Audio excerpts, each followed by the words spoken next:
Right ஃபேன்ஸுக்கு வணக்கம். So நேற்று தான் ஐபிஎல் அட்டவணை வந்துச்சு. ஜாலியாக ஐபிஎல் மேட்ச் எல்லாம் நடக்க போகுது அப்படிங்கிற மாதிரி நினச்சிட்டு இருந்தப்போ ஒரு இக்கு வச்சு முடிச்சிருக்காங்க. ஐபிஎல் நடத்துறதுக்கான சான்ஸும் கம்மி தான். நடக்கலாம், நடக்காமையும் போகலாம். 50-50% சொல்லியிருக்கிறாங்க. என்னப்பா சொல்கிறேன், என்ன பிரச்சனை? போன தடவை தான் வாரு அந்த மாதிரிலாம் வந்துச்சு. இந்த தடவை எந்த பிரச்சனையும் இல்லையே அப்படின்னு கேட்டால் இருக்கு, பிரச்சனை இருக்கு. குறுக்க இந்த கௌசிக்கு வந்தா அப்படிங்கிற மாதிரி சிலிண்டர் மேட்டர் உள்ள வந்திருக்கு. ஸோ இதனால விநியோகம் தடைபடுது. ஸோ மேட்ச் நடக்குமா நடக்காதா, இதுக்கும் அதுக்கும் ஐபிஎலுக்கு என்ன ப்ரோ சம்பந்தம்? ஓவராலாக இந்த பிசிசிஐலேருந்து ஏதோ சொல்லியிருப்பாங்களா, என்ன சொல்லியிருக்காங்க அப்படிங்கிறது எல்லாத்தையுமே கம்ப்ளீட்டாக ஒரு வீடியோவில் பார்க்க போகிறோம். அதுக்கு முன்னாடி ஃபர்ஸ்ட் டைம் சேனலுக்கு வரீங்கன்னா மறக்காம சப்ஸ்கிரைப் பண்ணி சப்போர்ட் பண்ணுங்க. அப்பதான் அப்டேட் எல்லாமே உங்களுக்கு வந்து சேரும். சரி வாங்க வீடியோக்குள்ள போகலாம். So first of all IPL மிகப்பெரிய டோர்னமெண்ட். வருஷம் ஃபுல்லாக வெயிட் பண்ணி அந்த 3 மாதம் நம்ம பார்க்குற ஒரு சந்தோஷமான டோர்னமெண்ட்.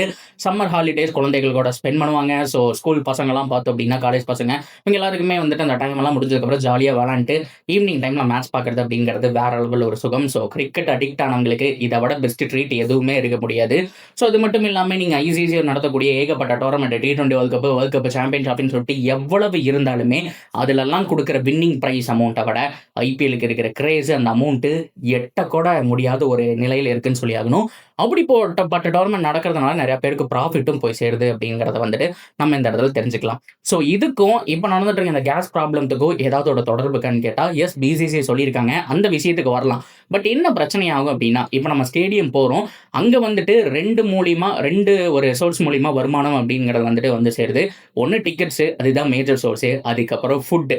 ஸோ சினிமாவிலையும் இப்படி தான், மற்ற விஷயங்களையும் இப்படி தான். ஃபுட்டு தான் வந்துட்டு மேஜர். நீங்கள் ஒரு அந்த இடத்துல இப்போ நம்ம சேப்பாக்க எடுத்துக்கிட்டோம் அப்படின்னா 30,000 பேர் உட்காரக்கூடிய கெப்பாசிட்டி அப்படின்னா 30,000 பேர் போய் 3 மணி நேரம் ஒரே இடத்துல கொண்டு மேட்சை மட்டும் பார்த்துட்டு வர மாட்டாங்க.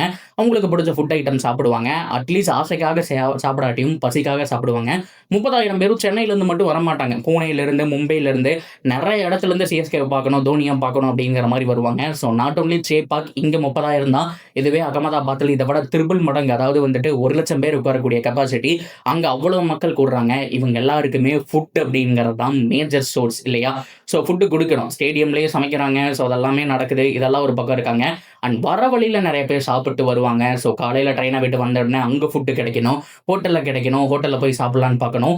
வெளியில் வேறு எங்கேயுமே ஃபுட்டு கிடைக்க போகிறது கிடையாது. ஹோட்டல் மட்டும்தானே கிடைக்கும், வெளியிலலாம் யாரும் சப்ளை பண்ண மாட்டாங்க இல்லையா? ஸோ ஹோட்டலில் போனோம் அப்படின்னா அங்கேயும் கேஸ் வேணும். ஸோ ஓவராலாக இவ்வளோ பேருக்கு தேவையான குவான்டிட்டியில் மிகப்பெரிய லெவலில் கேஸ் அப்படிங்கிறது மிகப்பெரிய லெவலில் பங்களிக்குது அப்படிங்கிறத மாற்றம் இல்லை.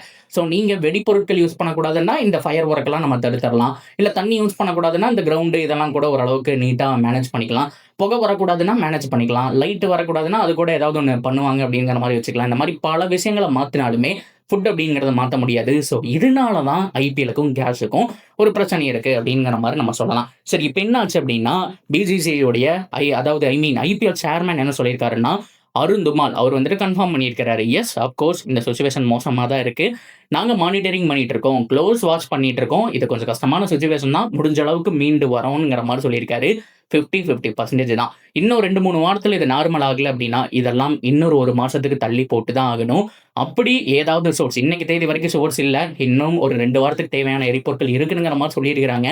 பட் அந்த ப்ராப்ளம் எல்லாம் முடிஞ்சு இந்தியாவுக்கு வந்தால் மட்டும்தான் உண்டு. ஸோ 2 வாரத்துக்கு தேவையான சோர்ஸ் இருக்குது. ஆனால் ஐபிஎல் ஸ்டார்ட் ஆகிறது இந்த மந்தோட எண்ட் அப்படிங்கிறதுனால ஸோ பொறுத்திருந்து தான் பார்க்கணும். 50-50 தான். நீங்கள் போய் இது ஒரு டம்மி நியூஸ், ஃபேக் நியூஸ்லாம் நினைக்காம நீங்கள் வந்துட்டு அருண் தமால் அப்படிங்கிற மாதிரி சர்ச் பண்ணி பார்க்கலாம். ஸோ அஃபீஷியல் அனௌன்ஸ்மெண்ட் கூட வந்திருக்கு. ஸோ இதனால தள்ளி போகிறதுக்கான சான்ஸும் இருக்குது அப்படிங்கிறது தான் சொல்லப்படக்கூடிய ஒரு விஷயம். So that's video guys. நீங்கள் எப்படி பார்க்குறீங்க? உங்கள் ஏரியாவில் இந்த பிரச்சனைலாம் எப்படி போயிட்டு இருக்குங்கிறதெல்லாம் கமெண்ட்டில் சொல்லுங்கள். இந்த மாதிரி இன்னொரு வீடியோ வந்து மேக் பண்ணுறேன். See you soon guys.